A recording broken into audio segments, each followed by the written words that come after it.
You've accepted this fight now, but in the previous years, you said it doesn't interest you because you have nothing to gain and everything to lose. If he were to beat you, how damaging would that be to the Canelo brand? He's not going to beat me. Don't worry about it. He's not going to beat me. Don't worry about it. I think this fight is gonna be in the books of the history of boxing for sure. That's for sure. For sure, them belts coming with me. They coming home with me. I'm telling you right now. You can see it, but it's gonna be difficult. You take it to your home. I'm taking them. And ain't nothing you gonna be able to do about it come fight night. I know Turkey is in your corner, I promise you. But look, it's gonna be very difficult. He's gonna be so mad that day. Believe me. I see you. I see you. You see I'm different. I see you too. You see I'm different than all the other ones. No, I see you. No, you don't know different. You're nothing different. I'm different. Nothing different. I'm different. We'll see. You're going to see. We'll you know see. it. We'll see. We're going to see. Canelo and Crawford squared off in an intense press conference broadcast on Netflix. Both athletes appeared focused and determined. The rivalry is taking on a personal edge. Long before the event, Crawford made it clear that this fight meant more than just a match to him. It was a battle with real significance. You know, it's going to be a tough challenge on both sides. You know, he's going to have some challenges. I'm going to have some challenges. But that's what great fights is about. You know, who overcome them challenges and who capitalize on the other fighter mistakes. And who got the best game plan, and, you know, who can adapt.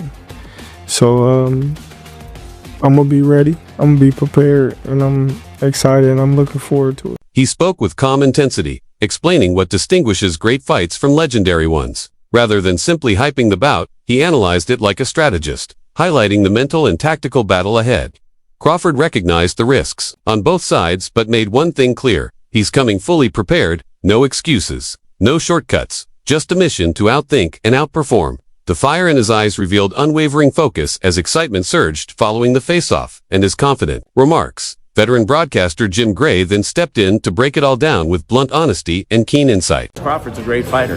Terence Crawford, you know, everybody says perhaps the pound-for-pound guy. I mean, we can have these mythical lists and we can pick 3 or 4 of them, but he would be on somebody's list probably at the top. Right. And Canelo is getting a little bit older, so but Canelo weighs a lot more, and Canelo fights more often, and so I think it's an intriguing matchup, and against Terence Crawford, moving up in weight, who you know, like I say, you know, that young man's been a monster. Okay, going up against the great Canelo, so it's going to be fun. It's at Allegiant Stadium. I mean, there's an opportunity for 60,000 fans to come in there. That's great. It's great for boxing. It's what everybody wants to see. Gray didn't hold back in his comparison of the two titans. He praised Crawford's ring dominance but reminded everyone that Canelo brings serious size, experience, and an impressive fight frequency. He described the matchup as not only thrilling, but truly unpredictable. For Gray, this isn't just a pound-for-pound battle, it's a legacy fight on the sport's grandest stage. With 60,000 fans expected to attend live, the stakes have never been higher. Just when the excitement seemed to peak, Jim Gray reignited the energy by shining a heartfelt spotlight on Canelo, expressing genuine admiration. And Canelo himself. Yeah, we got Canelo's robe. So putting the Canelo in the Hall of Excellence potential bias aside, and I'm kidding. But no bias. He's the greatest fighter on the planet. What's the bias? He belongs with the greats, okay?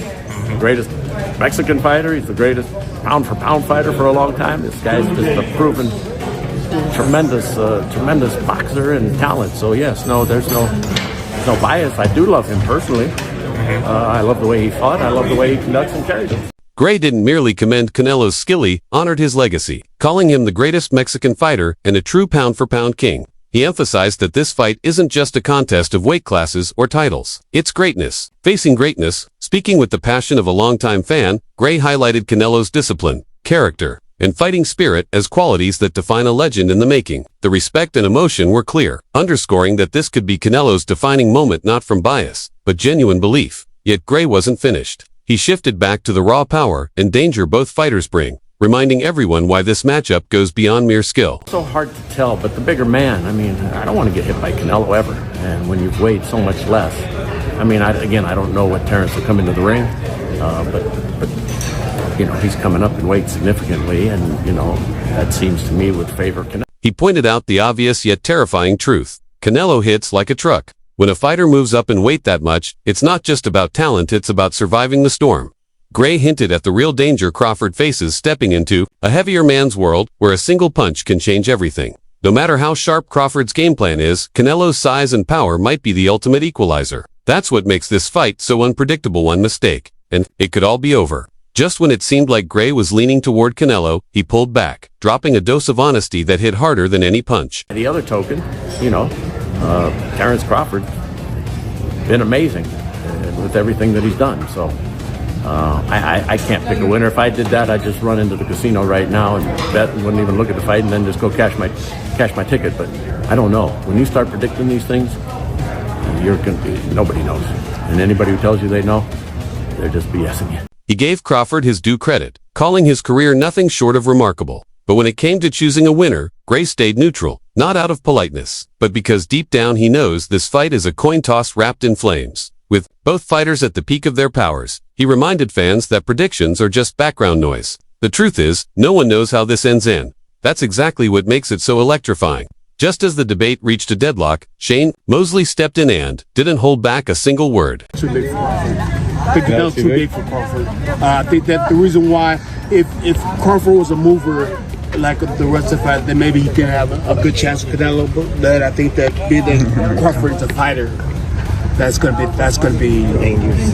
That's gonna be. Mosley laid it out straight. Size matters, and this time, it might be too much for Crawford to handle. He wasn't doubting Crawford's talent, he was questioning the style matchup. According to Mosley, Crawford's aggressive approach could backfire against a bigger, heavier Canelo. If Crawford stays in the pocket and tries to trade punches, he might be walking right into danger. This wasn't just an opinion, it was a warning from someone who's been through the fire. And Mosley didn't stop there. He followed up with a chilling breakdown of what could go wrong for Crawford. He wants to fight, and he's gonna move a little bit, but his heart is not in moving. So he's gonna have to sit there and fight with Canelo. And if you sit there and fight with Canelo, and he's that much bigger than you, then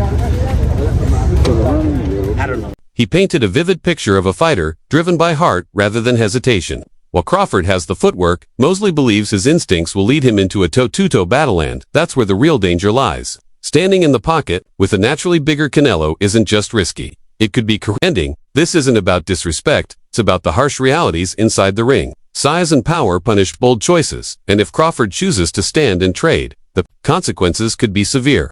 Mosley wrapped it up by reminding everyone just how far Crawford is stretching the limits this time. Everybody thinks, Crawford, he's a great boxer, he's this, he's that, which he is. He's a great fighter. And I think he's a great fighter at 140, 47. And he seems just to be, good at 54.